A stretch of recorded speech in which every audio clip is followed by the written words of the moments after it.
Alléluia. Alléluia. Emmanuel, merci pour ce matin. Emmanuel, merci pour ce matin de grâce. Merci Emmanuel pour ce matin de consolation. Emmanuel, merci pour ce matin de restauration. Emmanuel, merci pour ce matin de saturation. Merci de nous faire du bien, Emmanuel. Emmanuel est là. Merci, Emmanuel. Merci, Emmanuel.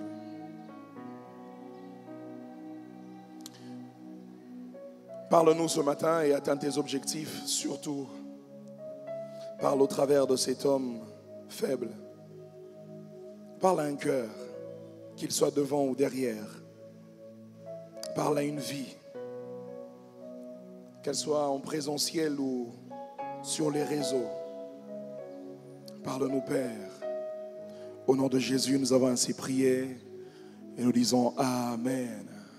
Est-ce qu'on peut acclamer encore?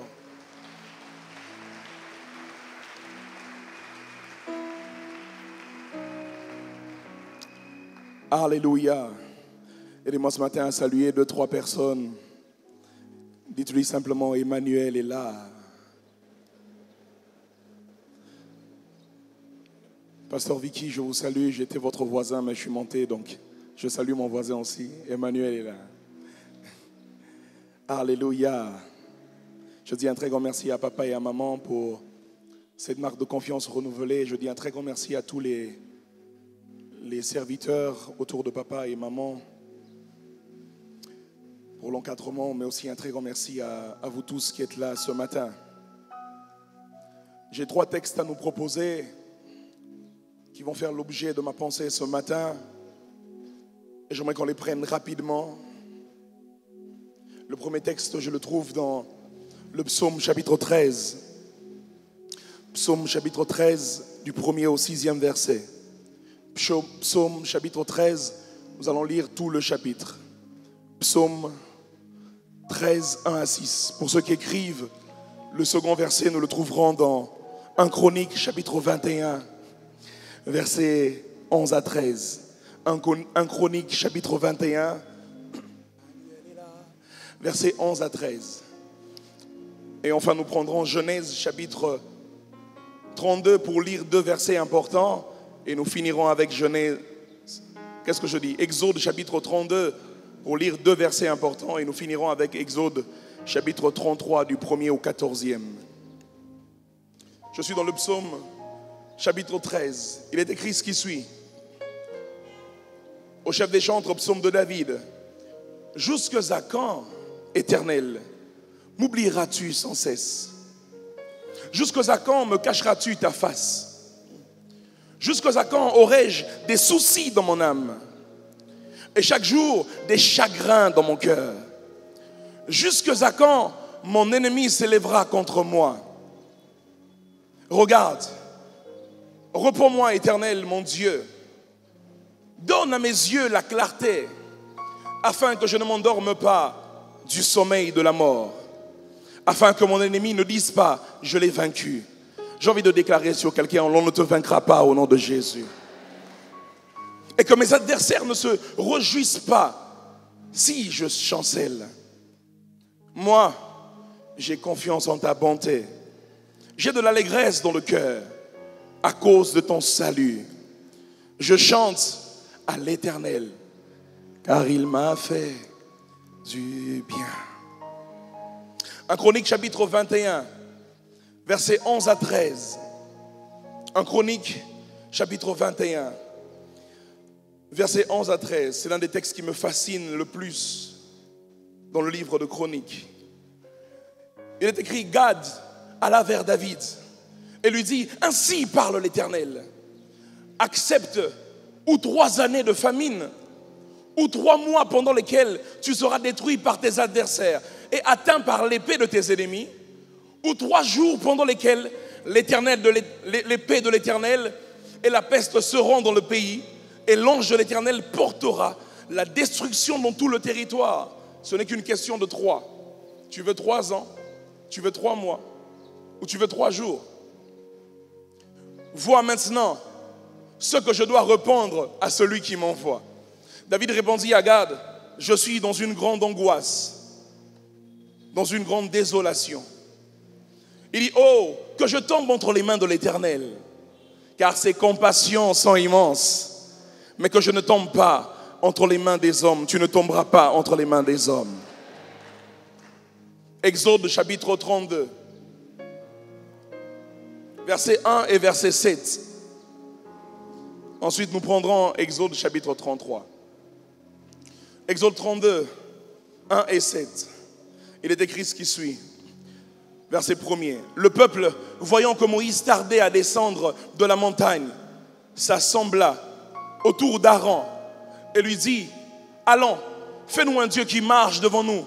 Car ce Moïse, cet homme qui nous a fait sortir du pays d'Égypte, nous ne savons ce qu'il est devenu. Verset 7. L'Éternel dit à Moïse, va, descends, car ton peuple que tu as fait sortir du pays d'Égypte s'est corrompu. Ici, Dieu fonctionne un peu comme un père bantou qui, lorsque l'enfant a échoué, il dit à la mère, c'est ton enfant.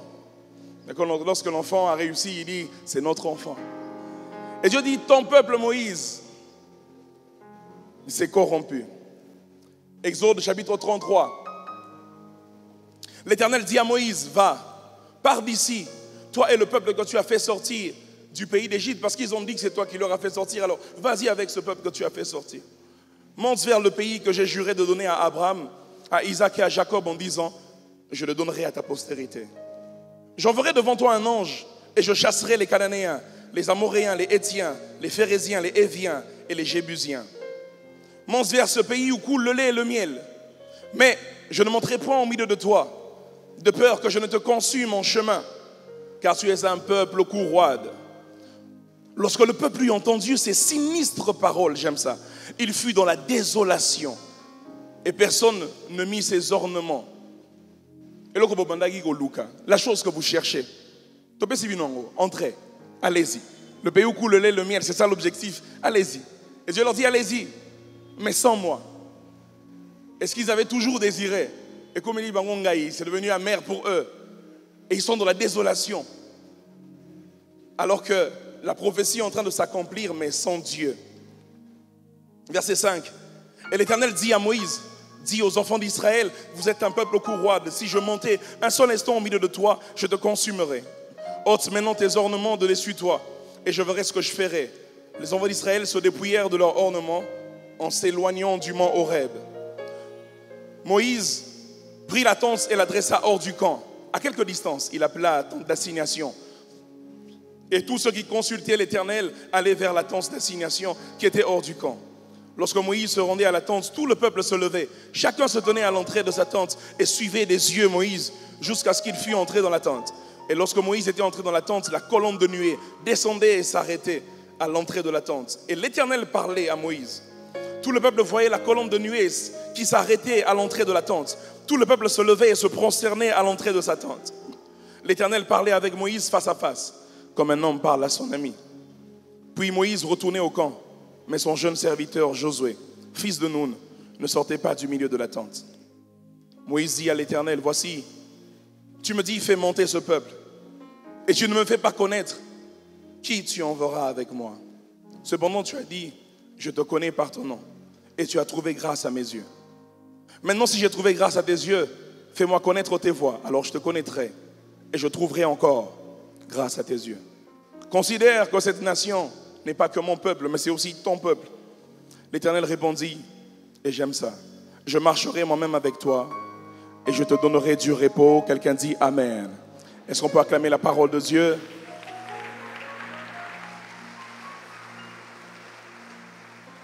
Ne vous inquiétez pas, je ne serai pas long ce matin. Je marcherai moi-même avec toi et je te donnerai du repos. La petite pensée que j'aimerais partager avec vous ce matin, j'ai eu du mal à l'intituler, mais en fin de compte, je vais l'intituler Connexion, consolation. Connexion, consolation.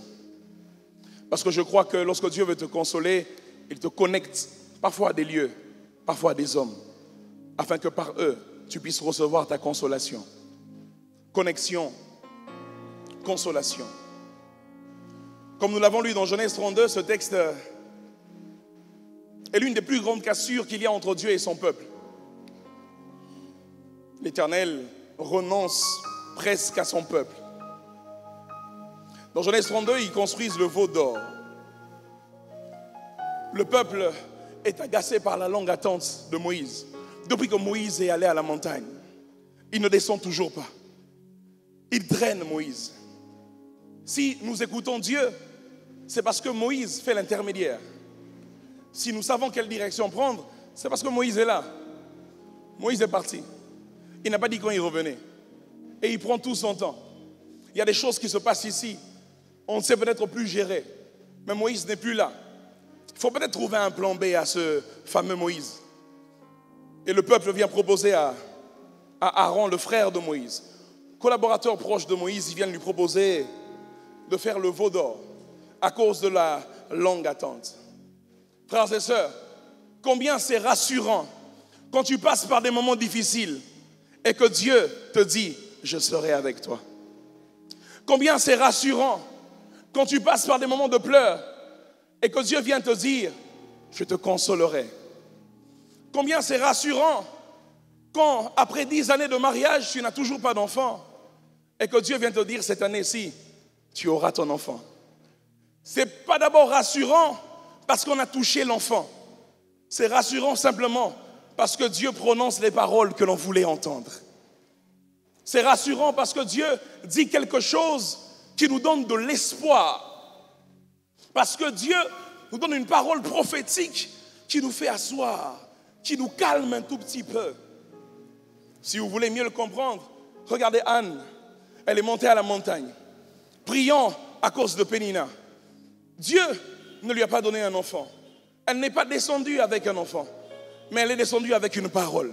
Simplement une parole. Et la Bible déclare que sa mine avait déjà changé.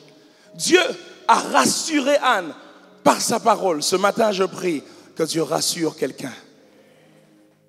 Combien c'est rassurant de recevoir de la personne, du Dieu Tout-Puissant, capable de tout faire, une assurance où il te dit, je te guérirai.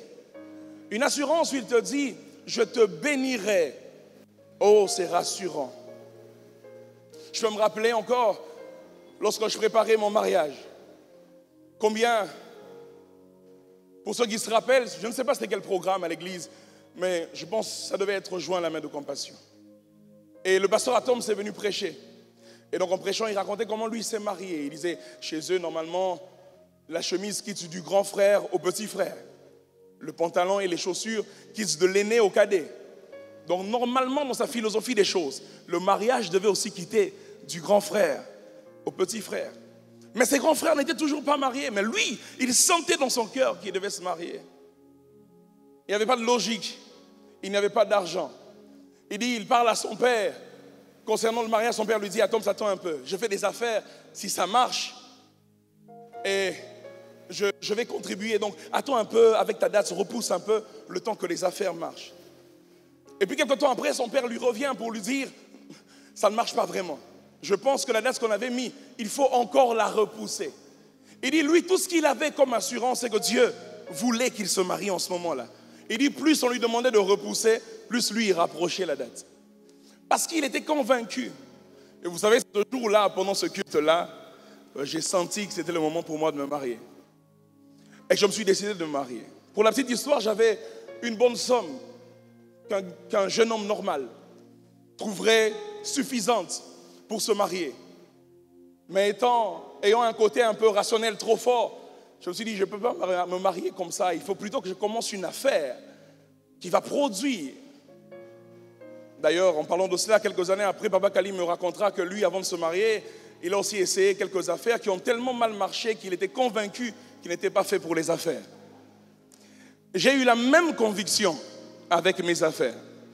De sorte que je suis passé d'un chiffre en dollars à 5 chiffres, d'un chiffre à 4 chiffres en dollars, et c'était le plus bas chiffre à 4 chiffres en dollars. Et donc j'avais vraiment perdu assez, parce que je me suis lancé dans choses que je pensais être constructives ou qui allaient produire. Mais j'ai rencontré des frères qui m'ont fait voir de toutes les couleurs.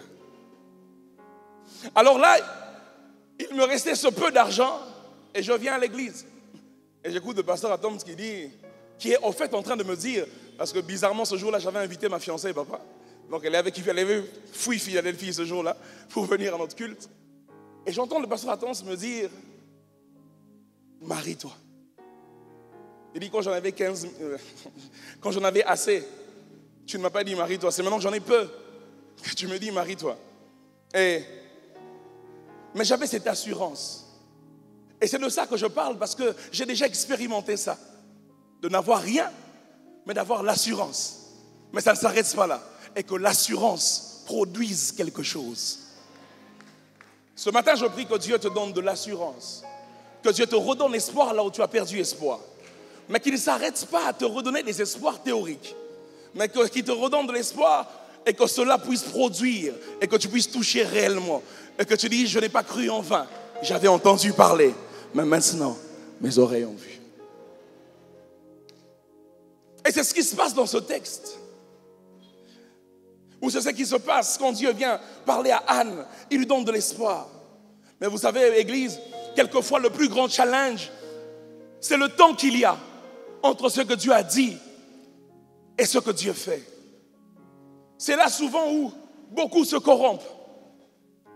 Entre ce que Dieu a dit et ce que Dieu fait. Ce moment d'attente peut faire en sorte que la même parole qui était un sujet de joie devienne un sujet de frustration. Ce moment d'attente peut faire que la même parole qui donnait de l'espoir commence à donner du désespoir. Il avait dit que cette année, je serai consolé. Mais les choses se sont empirées. Est-ce possible que Dieu mente? Mais si le Dieu qui peut tout faire n'arrive pas à faire, est-ce que mon Père pourra faire pour moi? La même parole qui était un sujet d'espoir devient un sujet de désespoir. David, dans le psaume 13 que nous avons lu, est dans une situation comme celle-là, où il dit, mais Dieu, tu es capable de tout faire. Et moi, je te sers. Donc, s'il y a quelqu'un qui doit bénéficier de tes tout faire, c'est moi d'abord. Mais il dit, mais jusqu'à quand? Ça traînait. Jusqu'à quand le méchant va prospérer? Jusqu'à quand mes ennemis auront raison de moi? Et le psalmiste le dit dans plusieurs psaumes, ça veut dire qu'il arrivait souvent qu'il en ait ras-le-bol.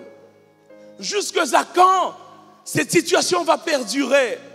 2020, 21, 22, 23, 24, jusqu'à quand ça va continuer? Il est plus facile d'accepter un échec quand on sait qu'on n'avait aucun moyen de trouver une solution, que d'accepter un échec quand on sait qu'on a un Dieu qui peut tout faire, mais on dirait qu'il ne veut pas faire. Il est plus facile d'accepter une perte quand on ne pouvait rien y faire, que de l'accepter quand on pouvait faire, mais que l'on a mal fait, ou que l'on n'a pas fait du tout. Seigneur, ce matin, quelqu'un pourrait dire, si tu n'avais pas parlé, je serais peut-être plus en paix. Mais tu as parlé. Et non seulement tu as parlé, mais tu ne fais pas, apparemment. Et donc, ta parole devient un sujet de plus d'inquiétude. Parce que tu as parlé. David dit, jusqu'à quand, Seigneur? Plus le temps passe, plus il devient difficile de tenir ferme. Plus le temps passe, plus il devient difficile de croire. C'est à cause de la longue attente que Saraï a dit à Abraham, passe un peu par Agar. Il nous a dit qu'on aurait un enfant, mais ça traîne. Agar est là, essaye un peu avec elle. Il semble que plus le temps s'écoule entre la parole et son accomplissement, plus cette parole est susceptible d'être modifiée. Il y a tellement beaucoup de temps, parfois même beaucoup de personnes, qu'on ne sait même plus qu'est-ce que Dieu avait vraiment dit. Parce que chacun essaye de modifier. Écoutez, j'ai appris que la pression du temps peut nous rendre moins fermes. La pression de l'âge peut nous rendre moins fermes. Vous voyez cette femme qui craint Dieu, qui s'est dit ne va jamais connaître un homme avant le mariage. Mais ça c'était bien jusqu'à 35 ans. Et soudain, le gynéco lui dit que, vu l'âge qui avance, il faut avoir un enfant. Sinon, ça risque de devenir compliqué même si tu te mariais. Plus le temps avance, il est possible que l'on devienne moins ferme. Et qu'on commence à trouver des raisons. Oui, Dieu avait dit mais. Est-ce que Dieu connaissait les genres de cas que je vis? Dieu avait dit mais est-ce qu'il avait, quand il a dit, est-ce qu'il avait pris en compte ce genre de situation? Plus le temps passe, moins l'on devient ferme. Dans 2 Rois chapitre 5, versets 22 à 26, c'est l'histoire d'un homme qui s'appelle Géasi. Le général syrien Naaman vient vers Élisée avec des présents pour donner à Élisée. Et Élisée lui dit, le guérit, mais il lui dit, va avec tes présents, je ne prendrai pas. Et soudain, Géasi suit Élisée au verset 22. Il suit Naaman et lui dit, seulement quand tu es parti. Vous savez, quand tu n'es pas ferme, tu deviens un pro en mensonge. Tu peux créer en 2 secondes. Il dit, seulement quand tu es parti, mon maître a accueilli des gens. Et on a besoin d'un petit peu pour que l'on puisse les prendre en charge. Et Naaman lui donne de ça qu'il va cacher quelque part. Et puis il revient. Jusque-là, je ne suis pas choqué. Le problème, c'est quand Élisée reproche Géasi. Il lui dit quelque chose qui me fait comprendre ce que je dis. Il dit à Géasi, est-ce le temps?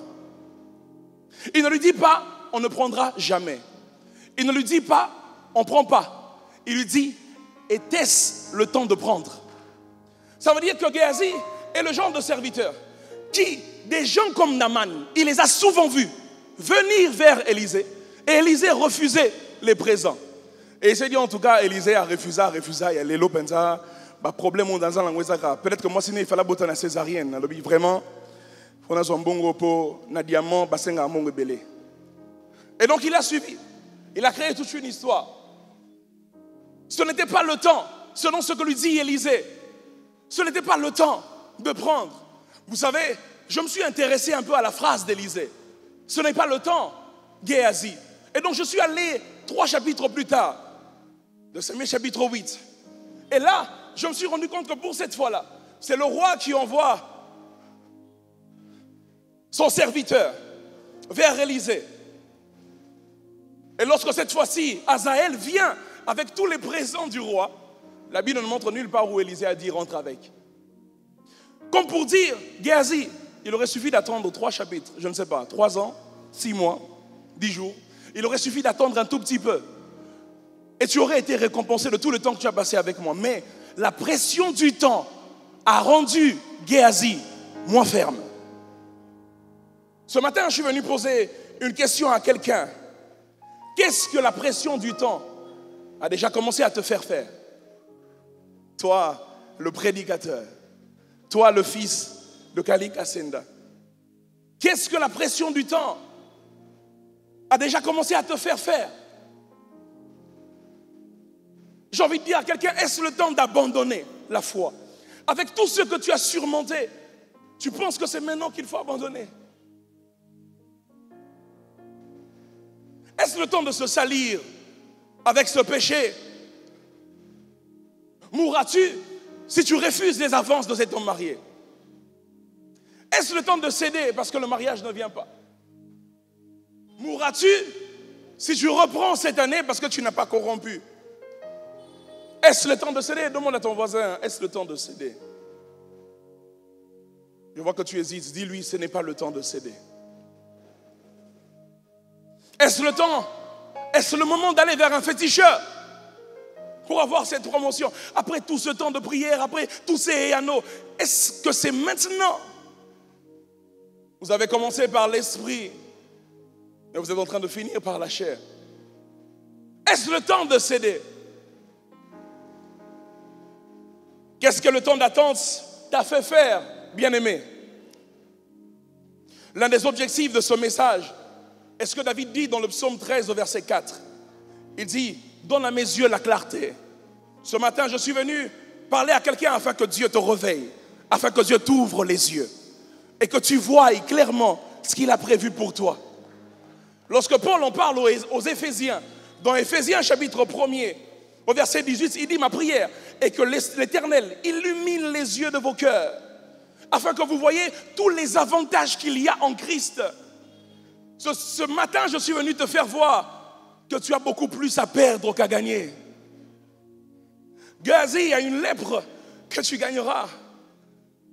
Ces 2 sacs de pièces se finiront très vite. Est-ce le temps de céder? Église, laissez-moi vous rappeler ce matin qu'il n'est pas un homme pour mentir. Je disais, il n'est pas un homme pour mentir, ni un fils d'homme pour se repentir. Il a dit à Habakkuk, si la promesse tarde, fais quoi? Attends-la, car elle s'accomplira. Et elle s'accomplira certainement. Aide-moi à dire à ton voisin, attends. Non, non, non, non. Je sais que tu as beaucoup de pression, mais attends encore. Aide-moi à dire à ton voisin, sois patient. Rappelle-lui que c'est un fruit de l'esprit. Sois patient. Sois patient. Si dans votre tribu, vous n'êtes pas patient, si dans votre maison, vous n'êtes pas patient, avec l'esprit, tu peux avoir cette faculté. Tu peux apprendre à être patient à cause du travail de l'esprit dans ta vie. Et on dira, mais il y a un impulsif, mais moli makota, afanda.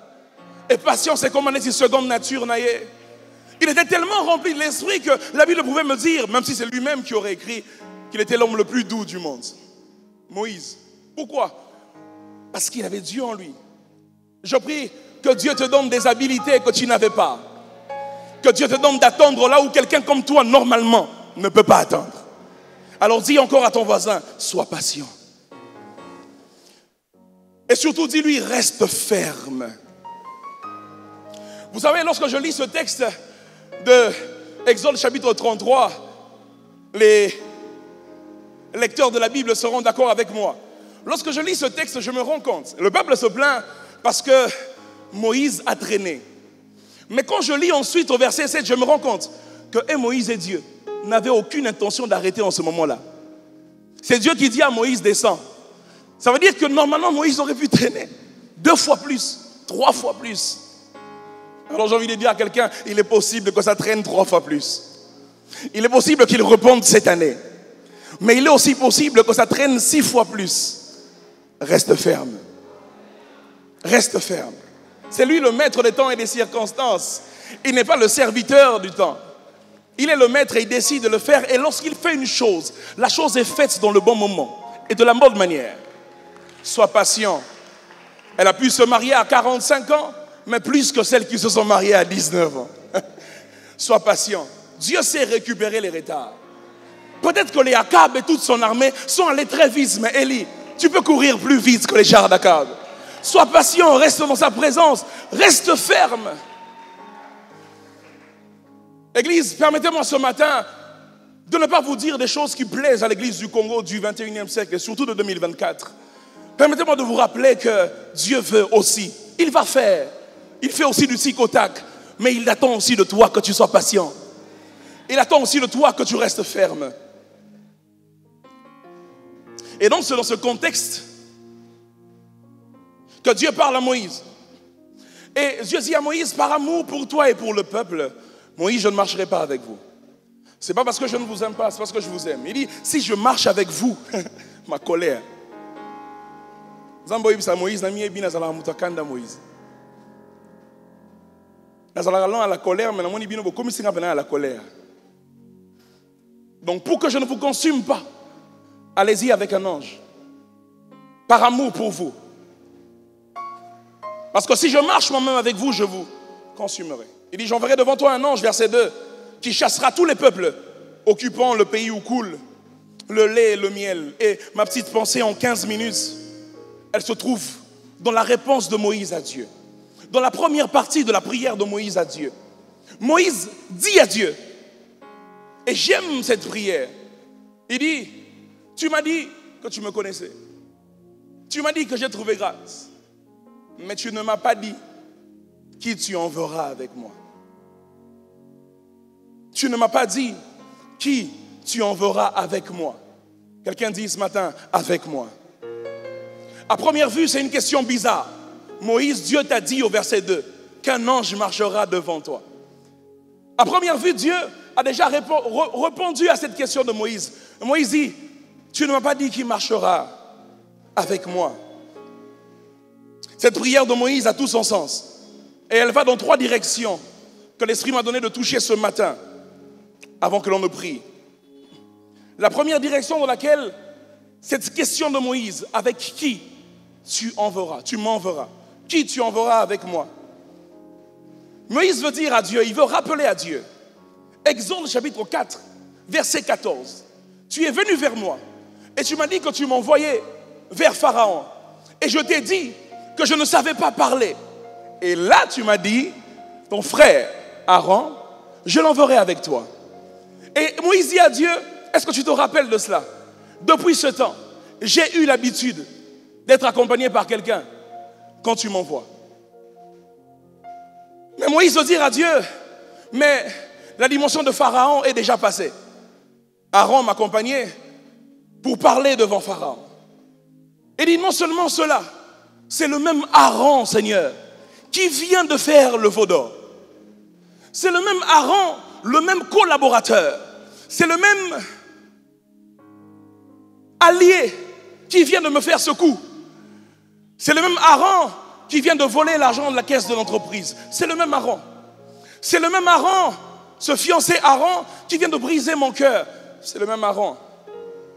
Alors Moïse vient dire, quand il dit à Dieu, tu ne m'as pas dit qui tu enverras avec moi. Moïse, et comme beaucoup de personnes ce matin, est dans cette direction qui concerne des hommes et des femmes qui sont à la croisée des chemins. Il y a des gens qui étaient avec vous, mais pendant une saison. Il y a des gens qui étaient avec vous, mais pendant un temps. Il est temps qu'ils puissent partir, ou les circonstances ont fait qu'il faut se séparer, ou qu'il faut réfléchir à s'il faut continuer ensemble ou pas. Des gens ce matin qui sont devant une situation où ils se disent, à cause de la dernière rupture, j'ai pris 2 ans sans être en relation. Maintenant, je réfléchis encore au mariage. Mais est-ce avec Aaron ou est-ce avec quelqu'un d'autre? Il y a des gens qui ont tellement connu des coups dans les affaires qu'ils ont fait, émotionnelles, ou dans d'autres domaines encore, dans le ministère, qu'ils se disent, est-ce qu'il faut encore faire confiance? Ils sont à la croisée des chemins. Par rapport à ta vie, Psaume chapitre 13, verset 4. David dit, donne de la clarté à mes yeux. Ce matin, je prie pour quelqu'un qui est à la croisée de chemin, qui ne sait plus quelle direction prendre. Que Dieu t'éclaircisse. Il dit, donne de la clarté à mes yeux, afin que je ne dorme pas du sommeil de la mort. David veut dire, je suis dans une décision à prendre, mais aide-moi à prendre une décision qui ne va pas me tuer. Par rapport à mon travail, aide-moi à prendre une décision qui ne va pas tuer mon entreprise. Ça fait 16 ans que je fais ce que je fais. Mais là, je dois avoir de nouveaux collaborateurs. Aide-moi. Je dois avoir une nouvelle relation. Aide-moi à ne pas prendre une relation qui tue ma spiritualité. Aide-moi à ne pas commencer une relation qui tue mon entreprise. Aide-moi à ne pas commencer à faire un choix qui tue mon ministère, qui emmène la mort. Ce matin, je prie que Dieu te préserve de tous les choix qui emmènent à la mort. Ce matin, je prie que Dieu te préserve de toutes les décisions qui emmènent à la destruction. Il y a des choses que tu as construites pendant des années. Il y a des choses que tu as faites et tu es convaincu qu'il faut les faire. Dieu t'attend là. Mais tu te demandes, est-ce qu'il faut que je continue? J'ai eu trop de coups. Ce matin, je prie que Dieu t'épargne des mauvais collaborateurs. Ce matin, je prie pour quelqu'un que Dieu t'épargne des mauvais employés. Je prie que Dieu t'épargne des mauvaises relations. Dans la première direction, Moïse dit, mais qui tu enverras avec moi? Est-ce toujours Aaron? Et peut-être que c'est le jeune Josué qui marche avec moi. Dans la deuxième direction, Moïse veut dire à Dieu, je suis d'accord, et je suis d'accord avec lui, qu'en général, quand tu nous fais entrer dans une nouvelle saison, tu nous envoies pas seulement des hommes, des connexions qui travailleront avec nous dans cette saison, mais tu peux aussi nous envoyer vers des hommes qui nous font entrer dans la saison. Je répète cela. Deuxièmement, Moïse veut dire à Dieu que quand tu veux m'emmener dans une nouvelle dimension, dans le ministère, dans l'entrepreneuriat, dans ma famille, quand tu veux m'emmener dans une nouvelle dimension, tu ne m'envoies pas seulement des gens qui m'aident à travailler quand je suis déjà entré dans cette nouvelle dimension. tu m'envoies aussi des gens qui peuvent être la porte d'entrée pour cette nouvelle dimension. Avant d'aller plus loin, je prie que Dieu te connecte à des personnes qui vont te faire entrer là où Dieu t'attend. Que Dieu te connecte à des personnes qui, lorsqu'il va te dire monte ici, c'est eux qui vont te porter pour te faire monter. Que Dieu te connecte à des personnes qui savent te donner l'échelle pour te dire remonte ou monte. C'est la deuxième chose que Moïse veut dire à Dieu. Moïse rappelle au Seigneur, Seigneur, lorsque David devait devenir roi, tu l'as envoyé Samuel pour le faire entrer dans la royauté. Lorsque Josué devait faire tomber Jéricho, il a rencontré l'ange de l'Éternel, juste avant d'entrer à Jéricho, le chef de l'armée de l'Éternel. Il dit même Jésus, lorsqu'il devait commencer son ministère, il est passé par Jean-Baptiste parce qu'il fallait que les Écritures s'accomplissent. Est-ce qu'il y a un Jean-Baptiste dans cette histoire? Est-ce qu'il y a une connexion pour moi? Lorsque Isaac devait être enrichi par toi, tu l'as connecté pas à une personne, à un lieu, tu l'as dit reste à Guérard. Lorsqu'Abraham devait être béni financièrement par toi, lui tu l'as envoyé en Égypte. Ça peut être un lieu, ça peut être une personne, mais Père, je te prie ce matin, connecte la parole éternelle à des hommes et à des femmes, à des lieux qui vont les faire entrer dans leur saison.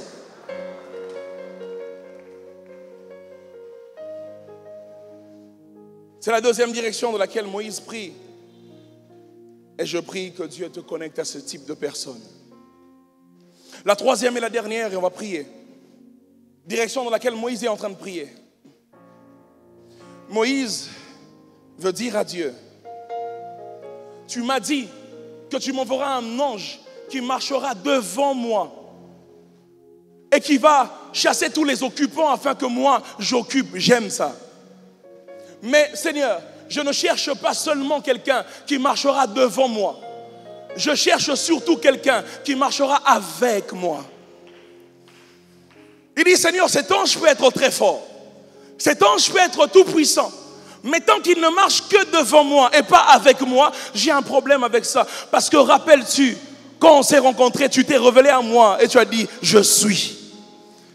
Je n'ai pas besoin de quelqu'un qui est devant. J'ai besoin de quelqu'un qui est avec moi. Et c'est pourquoi il dit, tu ne me dis pas qui tu enverras avec moi. Parce que celui que tu me présentes, il marche devant moi, mais pas avec moi.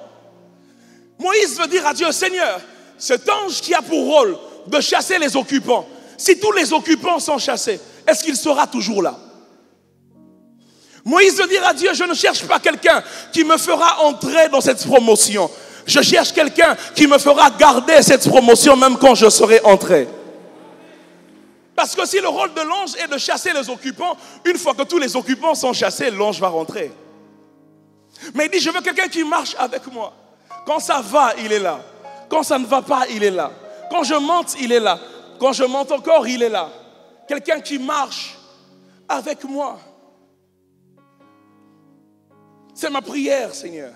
Quelqu'un qui, lorsque je serai entré dans ce mariage, il ne me donne pas seulement, mais il sait sécuriser mon mariage. Quelqu'un qui, lorsque j'aurai atteint ce qu'il m'a dit, il ne me le donne pas seulement, mais il sait garder ce qu'il me donne. J'aime comment il a dit à Moïse de bénir le peuple. Il a dit que l'Éternel te bénisse et qu'il te garde. Ce matin, parole éternelle, je prie que Dieu ne vous fasse pas qu'atteindre une dimension, mais qu'il puisse vous maintenir dans une dimension atteinte. Pourquoi pas même qu'il vous fasse aller de gloire en gloire.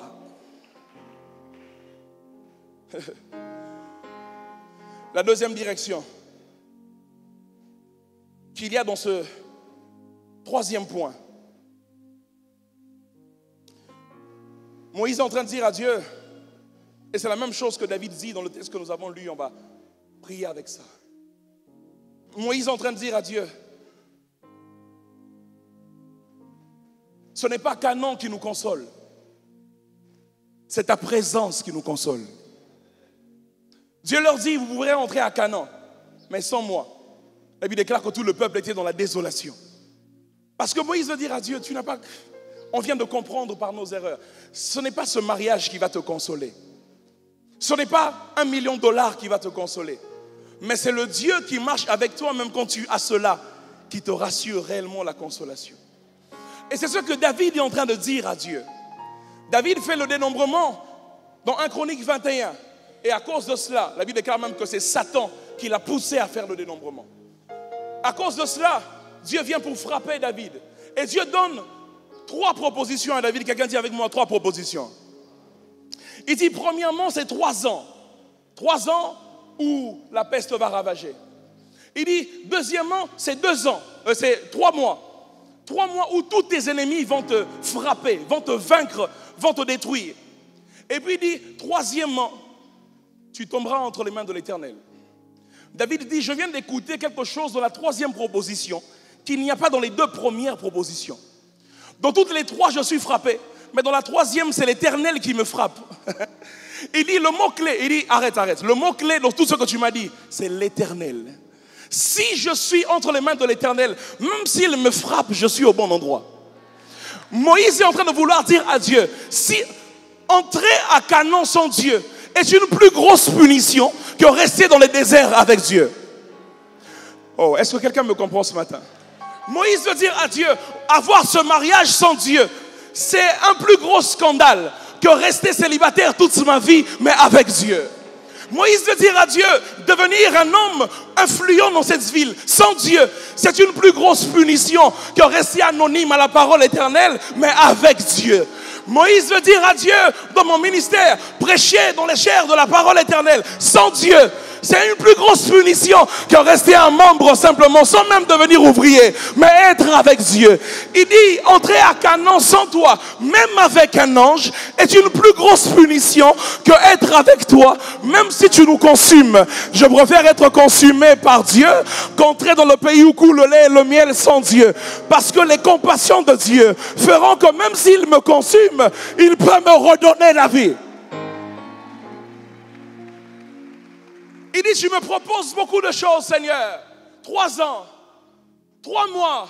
Mais ce que j'aime dans les 3 jours, c'est qu'il y a Dieu dedans. Ce matin, quelqu'un peut dire à Dieu, même si on me chasse de ce travail, si c'est avec Dieu, si en sortant de cette entreprise, je suis sorti avec Dieu main dans la main, je préfère ça que rester alors que Dieu est sorti. David pense comme Moïse. Moïse vient supplier Dieu. Il lui dit, Seigneur, c'est aussi ton peuple. Marche avec nous, même si à cause de ce péché, tu ajouterais 40 ans encore. Mais marche avec nous. Ne sois pas celui qui vient comme un professionnel dans cette affaire. On n'a pas besoin d'un professionnel qui vient chasser les ennemis et puis il part. On a besoin d'un père qui vient, il chasse, mais il s'assoit avec nous et il nous guide, il nous dit quoi faire. Et ce matin, Dieu m'a mis à cœur de prier avec quelqu'un qui veut dire au Seigneur, comme Moïse, dans ce texte, s'il fallait choisir entre Canaan et toi, le choix est clair. Et nous t'avons déjà choisi. Je suis venu prier avec quelqu'un qui est dans une situation où il se dit, s'il faut vraiment choisir entre ce poste ministériel et Dieu, le choix est clair. La question ne se pose même pas. C'est ce que Moïse vient dire à Dieu. Tu nous parles de Canaan. Canaan, c'est quoi, Dieu? Canaan, c'est quoi sans toi? Le lait et le miel là, ça ne vient pas que des vaches. Ça vient du Dieu qui a donné les vaches. Si on entre à Canaan sans toi, tôt ou tard, il n'y aura plus de lait et de miel. Mais si on reste dans le désert avec toi, il peut avoir la caille de temps en temps. Il peut avoir de l'eau. On suis arrivé à une dimension avec Dieu et surtout en écrivant ce message où je veux dire à Dieu, je ne m'attends plus à rien. Je m'attends qu'à toi. J'aime un ministre de Dieu au Nigeria qui fait une prière dans une de ses chansons et dit, je ne te demande pas l'onction, je ne te demande pas la renommée, mais give me you. Donne-toi toi-même à moi. C'est toi que je demande. Et j'aime ce que Dieu finit par dire à Moïse. Il dit, je marcherai moi-même avec toi et je te donnerai du repos. Que l'Éternel marche avec toi. Qu'il te donne du repos. Qu'il te donne du repos même dans le manque. Qu'il te donne du repos même quand tu pleures. Qu'il te donne du repos même quand ça ne va pas. Je disais qu'il te donne du repos même quand cette relation s'arrêterait. Qu'il te donne du repos même quand tout le monde en veut à ta vie. Qu'il te donne du repos. Si j'entre avec toi dans la citerne, je préfère que rester avec Jacob et mes frères là où tu n'es plus. Que l'Éternel te donne du repos. Est-ce que je peux prier avec quelqu'un ce matin, Église? De partout où nous sommes, devons nous tenir debout. Quelqu'un qui veut dire au Seigneur, ce matin, je te choisis toi. Je suis venu prier avec quelqu'un qui a des décisions à prendre et qui veut dire, Seigneur, ce matin, je te choisis toi. Je veux être avec toi. Est-ce qu'en battant les mains, Église, on peut être en train de prier dans ce sens?